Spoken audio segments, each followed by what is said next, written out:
తెలుసుకుందాం. ఇప్పటి వరకు మనం ఎంతో మంది కొరకు మనం నేర్చుకున్నాము. అటువంటి మిషనరీ గారు మరొకరు, ఆయన గురించి తెలుసుకుందాం. ఆయన పేరు అదోనీరామ్ జడ్సన్ గారు. ఈ అదోనీరామ్ జడ్సన్ గారు 1788వ సంవత్సరం అమెరికాలో జన్మించడం జరిగింది. ఆయన గారి యొక్క తల్లిదండ్రులు సంఘ కాపరులు. వారు సంఘము సేవ పరిచర్య చేసేటువంటి సంఘ కాపరులు, చాలా భక్తి కలిగిన కుటుంబీకులు. ఆ కుటుంబంలో జన్మించినటువంటి అదోనీరామ్ జడ్సన్ గారు చాలా తెలివైన పసిబిడ్డ, యవనస్తుడు, తెలివైన వాడు. ఆయన 3వ సంవత్సరం నుండి దేవుడి కొరకైన ఆశలు, దేవుడి కొరకైన ఇష్టాలు కలిగి బైబిల్ చదువుటకు ఆతృత పడేవాడంట. బైబిల్ నేర్చుకోవాలనే ఆశ కలిగి బైబిల్ నేర్చుకుంటా ఉండేవాడంట. అలాగూ 3వ సంవత్సరం నుండే బైబిల్ చదవడం నేర్చుకున్నాడంట. అలా తన భక్తిని జరిగిస్తున్న ఆ కాలంలో ఆయన 12వ సంవత్సరం వచ్చేసరికి బైబిల్ అంతా కంప్లీట్ ఎన్నోసార్లు చేశాడంట. ఆయన లాటిన్ భాష, గ్రీకు భాష ఆయన నేర్చుకున్నాడు.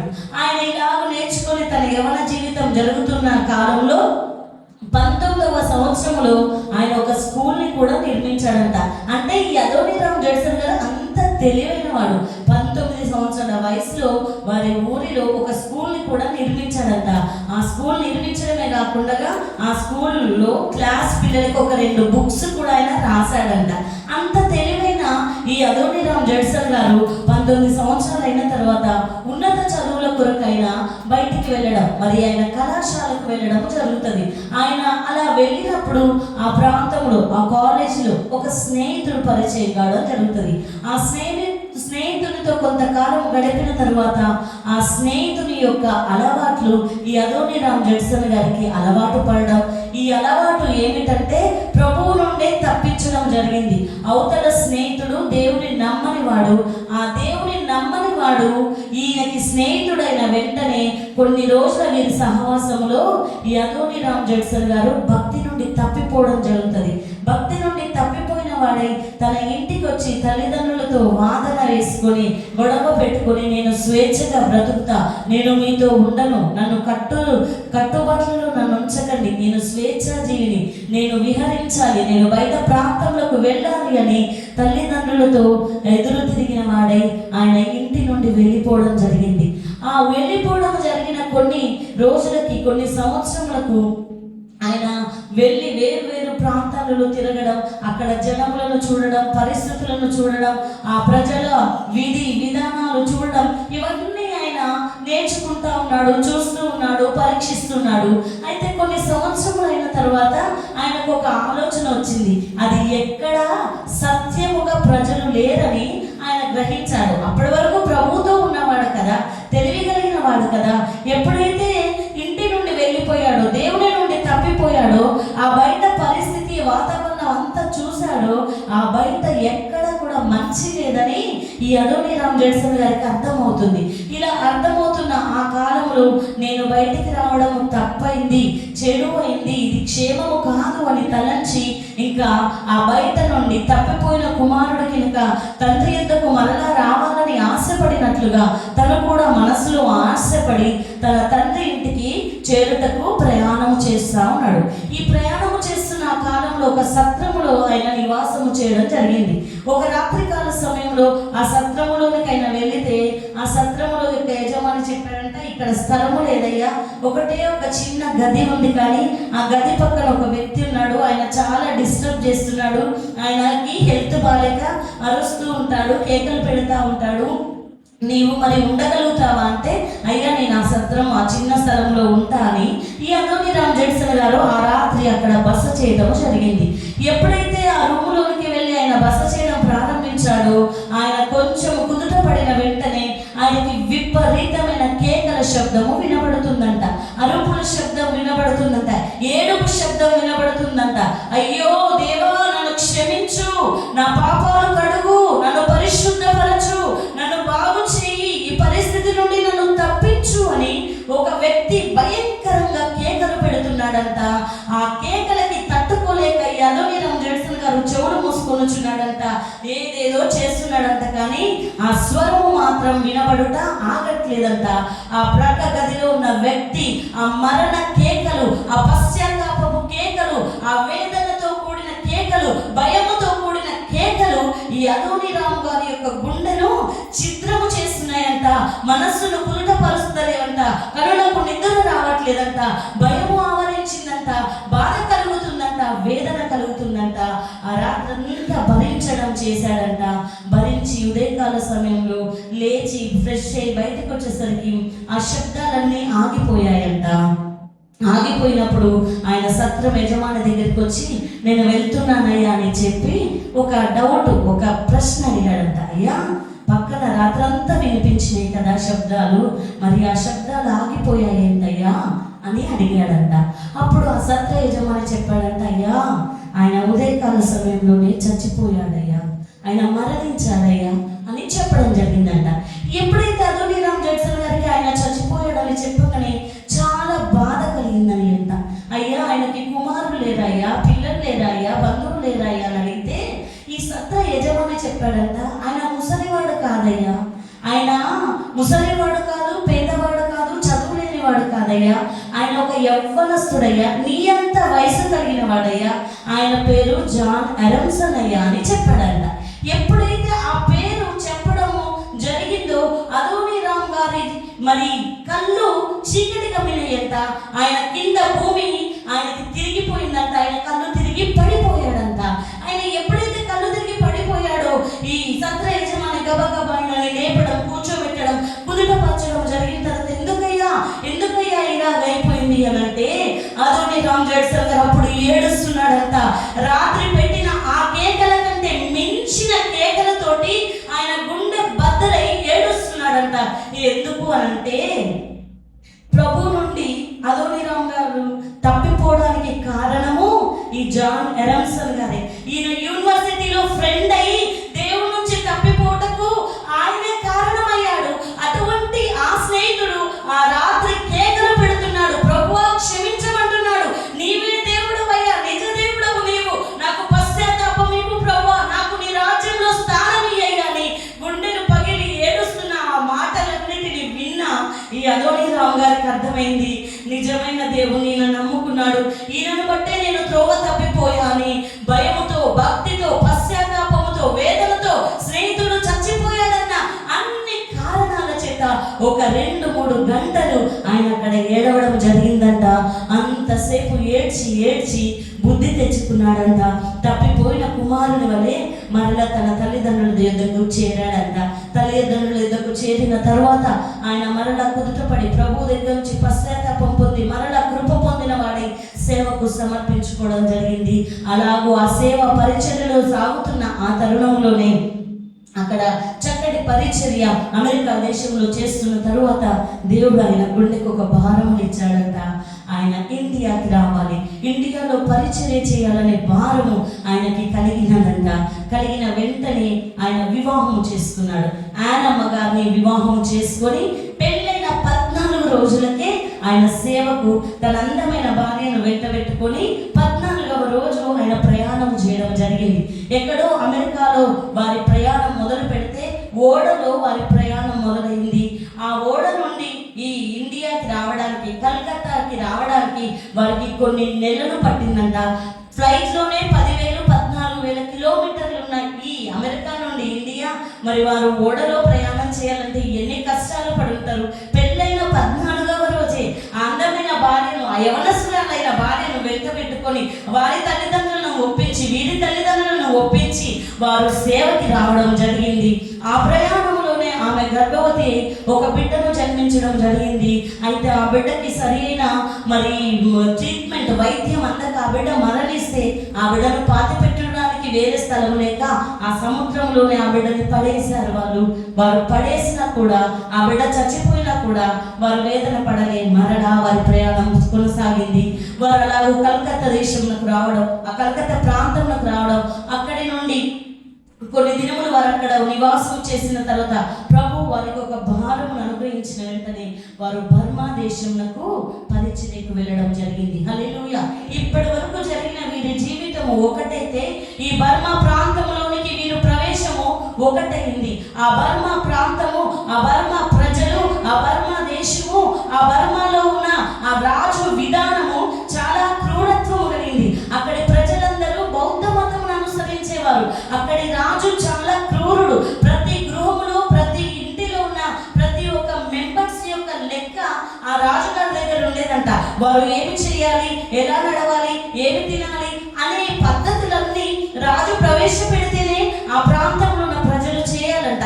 అంత కఠినమైన ఆ ప్రాంతము, ఆ దేశము, ఆ వర్మ పట్టణములో వీరి సేవా ప్రయాణం మొదలైంది. వీరి సేవా ప్రయాణంలో వీరికి భాష రాదు, వీరికి తినుటకు ఆహారం లేదు, వీరు కట్టుకున్నటకు వస్త్రములు లేవు. వీరు చాలా చిక్కి శల్యమైపోయారు. వారి దేశము వేరు, ఈ దేశము వేరు. వారి భోజనము వేరు, వీరి భోజనము వేరు. వారి వాతావరణము వేరు, వీరి వాతావరణం వేరు. వారి వస్త్రధారణ వేరు, వీరి వస్త్రధారణ వేరు. ఇటువంటి కష్ట పరిస్థితులకు వారు బిడ్డలు కోల్పోయి కూడా ఆ బర్మ పట్టణంలో, ఆ ప్రాంతంలో సేవ చేయటకు నిలవబడిన వారై, నడుము కట్టుకున్న వారై వారి పనిని ప్రారంభిస్తున్నారు. వీధులలో సువార్త ప్రకటిస్తున్నారంట. రాళ్లతో కొట్టబడ్డారంట యవ్వన భార్య భర్తలు. అయినా వారి ప్రయాణము, వారి పరిచర్యను ఆపలేదు. 7 సంవత్సరములు కష్టపడిన తరువాత ఒక వ్యక్తి రక్షణ పొందాడట. ఆ ఒక వ్యక్తి రక్షణ పొందిన వెంటనే ఈ భార్య భర్తలు ఎంతో సంతోషించి ఆ వ్యక్తిని చేర్చుకొని ముగ్గురు కలిసి వారు ఆరాధన చేసుకోవడం, ప్రార్థన చేసుకోవడం చేస్తుండగా ఆ వార్త రాజుకు తెలిసింది. రాజుకు తెలిసి ప్రజల మధ్యలో ఆ రక్షింపబడిన వ్యక్తిని నిలవబెట్టి చంపడం జరుగుతుంది. ఎప్పుడైతే ఆయన చంపబడ్డాడో, రక్షణ పొందిన వ్యక్తి చిత్రహింసల చేత చంపబడ్డాడో, అదంతా ప్రజలు చూసి ఆశ కలిగిన వారు కూడా వెనక్కిపోవడం జరుగుతుంది. అలా జరుగుతున్న ఆ కాలంలోనే మరలా అదోనీరామ్ జడ్సన్ గారిని చెరసాలలో వేయడం జరిగింది. సువార్త ప్రకటించి ఆ మనిషిని మీ వైపు తిప్పుకున్నామనే రాజు యొక్క కోపము, అలాగే బ్రిటిష్ వారన్న కోపము చేత ఈ అదోనీరామ్ జడ్సన్ గారిని మరలా చెరసాలలో వేయడం జరుగుతుంది. ఎప్పుడైతే చెరసాలలో వేశారో ఆయన చెరసాలలో ఉంటా ఉన్నాడు. ఆ యానమ్మ గారు గర్భముతో ఉన్నదప్పుడు ఆయనని చెరసాలలో వేసినప్పుడు ఆమె మరలా రెండవ బిడ్డ గర్భము ఆ తల్లి కడుపులో ఉంటే, భర్త వెళ్ళి చెరసాలలో ఉంటే ప్రజలందరూ ఇక మాట వినేది లేదు. ఎందుకంటే వ్యక్తిని చంపారు కదా, వీరితో మాట్లాడొద్దని వీరిని వెళ్ళేసిన సందర్భంలో ప్రజలందరూ ఒకవైపు ఉంటే, భర్త వెళ్ళి చెరసాలలో ఉంటే ఆ గర్భముతో ఉన్న ఆ తల్లి గారు ఒక్కటి తనకున్న చిన్న ఆ గుడిసెలో నివాసము చేయడం ప్రారంభించింది. త్రాగుటకు నీళ్లు లేక, తినుటకు తిండి లేక, మరి పలకరించే సహవాసం లేక ఆ తల్లి అల్లాడుతూ ఉన్న ఆ తల్లి మరొక పరీక్ష తల్లికి ఎదురైంది. ఏంటంటే చెరసల్లో ఉన్న భర్తకి, అక్కడ ఉన్న వారికి, చెరసల్లో ఎవరినైతే వేస్తారో వారందరికీ భోజనము ఆ ఇంటి వారే పెట్టాలి. అయ్యో, తన భర్తే వెళ్ళి అక్కడ ఉన్నాడు, ప్రజలు చూస్తే ఎవరు దగ్గరికి రావట్లేదు, పలకరించట్లేదు, తినడానికి ఆమెకే తిండి లేదు. అటువంటి ఆ తల్లి ఆ భర్తకి ఎలా భోజనం పెట్టగలుగుతుంది, ఎలా నడవగలుగుతుంది? ఎంతో దూరం అంట చెరసాల. ఆ నడచి వెళ్ళి ఆ భర్తకి భోజనము పెట్టాలి. ఏమి పెట్టగలుగుతుంది? తను తినక తన భర్తకు భోజనం ఎలాగో సంపాదించి తన భర్తకు భోజనం పెట్టుటకు వెళ్ళేదంట ఆ తల్లి. వెళ్ళడమే కాదు, వెళుతున్నప్పుడల్లా బైబిల్ ప్రతులను, తను రాసిన ప్రతులను, ఆయన రాసిన ప్రతులను, మరి అదోనీరామ్ జడ్సన్ గారి గురించి ఇంకా లాస్ట్లో చెప్తా. ఆయన అంత శ్రమ పడుతూ కూడా ఆ బర్మా దేశంలో, ఆ బర్మా ప్రజలకు బైబిల్ని తర్జుమా చేశాడంట. బైబిల్ ప్రతులను రాశాడంట. బర్మా భాషలోనికి తర్జుమా చేయడమే కాకుండా ఒక నిఘంటు, బైబిల్ నిఘంటువును ఆయన రచించాడంట. తిండి లేదు, వస్త్రములు లేవు, త్రాగుటకు నీళ్లు లేవు, ఒక్కరి సహకారం కూడా లేదు.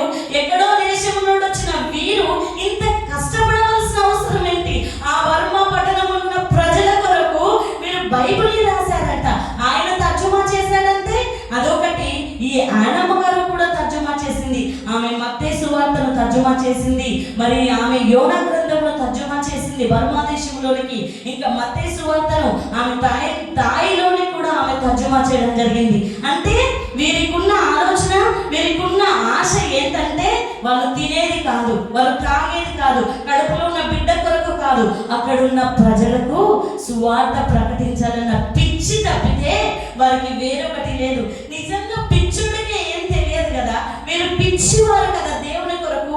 ఆ పిచ్చితో ఆ ప్రజలు రక్షణ పొందాలనే భారముతోటి వారికి సుఖాన్ని కానీ, సౌఖ్యాన్ని కానీ, ఆహారాన్ని కానీ, అందరినీ కానీ, సౌకర్యాలను కానీ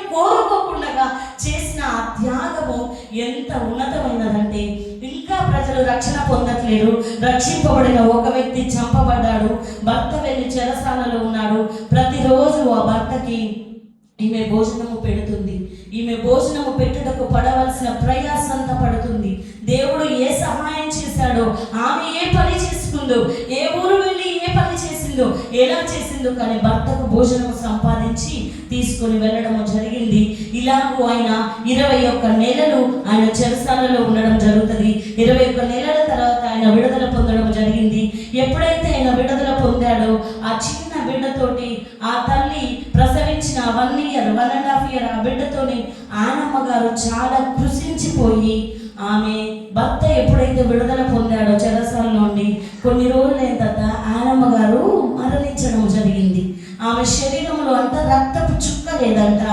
ఆ రక్తపు చుక్క లేని కారణం చేత, రక్తహీనత చేత ఆయనమ్మ గారు మరణించడం జరిగింది. ఆయనమ్మ గారు చచ్చిపోతే 1.5 ఇయర్ ఉన్న ఆ పాప తల్లికే రక్తము లేదు, పాలెక్కడ నుండి వస్తాయి? ఆమె ఇచ్చి ఆమె చచ్చిపోయింది. ఈ పసిబిడ్డ ఏడవడం మొదలు పెడుతుందంట పాలకి, ఆహారానికి. అదోనీరాం జడ్సన్ గారు అప్పటి వరకు చీకటి కలిగిన ఆ చెరసాలలో ఉండి ఆ బయటికి వచ్చి ఆయన ఏమి చేయగలుగుతాడు, ఎటు వెళ్ళగలుగుతాడు, ఎలా ఆహారం చేయగలుగుతాడు? వారం రోజులైన తర్వాత ఆ పసిబిడ్డ కూడా చనిపోవడం జరిగింది. ఇంత పోరాటం చేసిన ఒక స్త్రీ, అదోనీరాం జడ్సన్ గారి యొక్క భార్య, భర్త చెరసాలలో ఉంటే వారు చాలా ఉన్నతులు, వారు ఎంతో సౌకర్యాలు కలిగిన వారు. చెరసాలలో ఉన్నాడు కదా, నేను గర్భముతో ఉన్నాను కదా, మా దేశంలోకి మేము వెళ్ళిపోతా అని ఆమె వెళ్ళొచ్చు. వెళ్ళితే ఆమెను ఆపేవారు కూడా ఎవరు లేరు. ఆమె వెళ్ళొచ్చు, కానీ వెళ్ళలేదు. ఆమె కలిగిన ఆశ అక్కడి ప్రజలు రక్షణ పొందాలని, అక్కడి ప్రజలు మారు మనసు పొందాలని, అక్కడి ప్రజలు చీకటిలో నుండి వెలుగులోనికి రావాలని, నిజమైన దేవుని తెలుసుకోవాలనే ఆ పిచ్చితో ఆ ఒక్క స్త్రీ, గొప్ప స్త్రీ, ఆమె వెళ్ళకుండా ఆ ప్రాంతంలో ఉండి తన ప్రాణాన్ని ప్రభువుకు ఇచ్చేసింది. ఆ ప్రజల కొరకు దారపోసింది. వారు కలిగిన 2 బిడ్డలు కూడా, ఒక బిడ్డ సముద్రంలో పడవేయబడింది, మరొక బిడ్డ చచ్చిపోతే పాతి పెట్టుకున్నాడు. అదోనీరాం జడ్సన్ గారు నిస్సహాయుడైపోయాడంట. ఆ ఉన్న ఒక్క సహాయం కూడా ఆయనకి లేదంట. గుండెలు పగిలిన ఏడ్చాడంట, కానీ వెను తిరగలేదంట. తన పనిని తను మరలా ప్రారంభించాడు. తన పని తాను చేస్తున్నాడు. అక్కడి ప్రజల విషయంలో భారము కలిగిన వాడి ప్రార్థన చేస్తూ సువార్త ప్రకటిస్తున్న ఆ కాలంలో మరి ఒక అద్భుతం అక్కడ జరిగింది. ఏమిటనగా ఆయన కొరకైన ఆయన త్యాగాన్ని ప్రభు చూశాడో, ఆ సమర్పణ చూశాడో, ఏమి చూశాడో, కానీ ప్రభు ద్వారము తెరవడం ప్రారంభించాడంట. అనేక ప్రజలు ఇంకా ఆయన యుద్ధకు రావడం ప్రారంభించారంట. బౌద్ధ మతములో స్థిరులైస్తా మరి అందులో స్థిరపరచబడిన అనేకులలో చలనము కలిగిందంట. ఆ భార్య యొక్క మరణము ద్వారా వారికి చలనము కలిగిందా? పరిశుద్ధాత్ముని కార్యము వలన చలనము కలిగిందా? ఈయనకు అర్థము కావట్లేదంట. కానీ ఈయన బలహీనుడై అక్కడ ఉంటే ప్రజలు రావడం ప్రారంభించారంట. అలాగూ ఆ బర్మా దేశంలో సువార్త చిగురించడం మొదలు పెట్టింది. ప్రజలలో కార్యము జరగడం మొదలు పెట్టింది. ఎంతో మరి బౌద్ధత్వంలో స్థిరముగా ఉన్న వారి విషయంలో మరి కార్యము జరిగి ప్రజలు రావడం ప్రారంభించింది. ఆయన కొన్ని వేల మందికి బాప్తిస్మం ఇవ్వడం జరిగింది. 43 లక్షల మంది ఆ బర్మా దేశంలో రక్షణ పొందడం జరిగింది. హల్లెలూయా. ఈ రోజు గూగుల్లో సెర్చ్ చేస్తే బర్మా దేశంలో మరి ఎంతమంది దేవుని నమ్ముకున్న వారు ఉన్నారంటే 60%, 70% దేవుడు నమ్ముకున్న వాళ్ళే ఉన్నారంట. దేవుడు తెలిసిన వాళ్ళే ఉన్నారంట. అక్కడ నుండి అనేక వేల మంది మిషనరీలు లేపబడ్డారంట. హల్లెలూయా. ఈ అదోనీరాం జడ్సన్ గారు కూడా వెళ్ళిపోలే. భార్య చచ్చిపోయిందని వెనుక తిరగలే, తిండి లేదని వెనుక తిరగలేదు, ఎటు వెనుక తిరగలే. వారి కొరకైన భారముతోనే ఆ ప్రాంతంలో ఉండగా వారి త్యాగములకు, ఒక కుటుంబ త్యాగము ఒక దేశమును రక్షించింది. కొన్ని లక్షల మంది రక్షణకు వారి ప్రాణ త్యాగము అక్కడ పునాది అయింది. హల్లెలూయా. బిడ్డలను కోల్పోయిండు, భార్యను కోల్పోయిండు, సుఖము లేదు, సంతోషం లేదు, తిండి లేదు, చిక్కి శల్యమైపోయిన అదోనీరాం జడ్సన్ గారి వలన బర్మా దేశము రగిలించబడింది, ఉజ్జీవింపబడింది. అనేక లక్షల మంది ప్రభువును ఎరగడం జరిగింది. హల్లెలూయా. ఆయన ఒక మాట చెప్పాడంట, త్యాగము లేకుండా విజయము రాదు, విజయము లేదు. ఒక వ్యక్తి త్యాగమే విజయమునకు మరి పునాది. ఒకవేళ ఈ రోజు నువ్వు సుఖపడుతున్నావంటే, నువ్వు క్షేమంగా ఉన్నావంటే అది నీ ముందు కాలంలో చేసిన వారి త్యాగమై ఉంటది. నీవిప్పుడు త్యాగము చేసినా నీ ఫలం అనుభవించట్లేదంటే నీ తరువాతి తరం వారు ఆ ఫలాన్ని, ఆ విజయాన్ని అనుభవిస్తారు, పొందుతారు. అందుకే ప్రతి వ్యక్తి త్యాగము కలిగి ఉండాలని అదోనీరామ్ జడ్సన్ గారు చెప్పారు. క్రీస్తు కొరకైన త్యాగము, దేవుడి కొరకైన త్యాగము, భక్తి కొరకైన త్యాగము, ప్రార్థన కొరకైన త్యాగము ఏ విశ్వాసి అయితే కలిగి ఉంటారో వారికి విజయము తప్పకుండా ప్రభు చేకూరుస్తాడు. అనేకుల్ని సంపాదించుటకు ఈ త్యాగమే ఒక మార్గం అవుతుంది. అది అదోనీరామ్ జడ్సన్ గారు మనకి తెలియజేశారు. వారి చరిత్ర, వారి జీవితం, వారి బ్రతుకు మనకు అది నేర్పిస్తుంది. ఆ కృప దేవుడు మనందరికీ దయచేయునుగాక. ఆమేన్.